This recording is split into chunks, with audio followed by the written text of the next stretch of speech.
Alright, so this is Johnny Depp's Island in Exuma.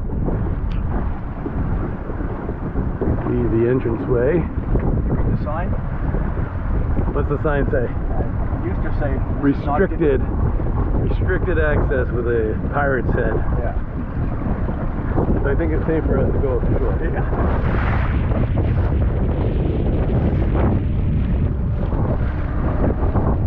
Doesn't look horrible.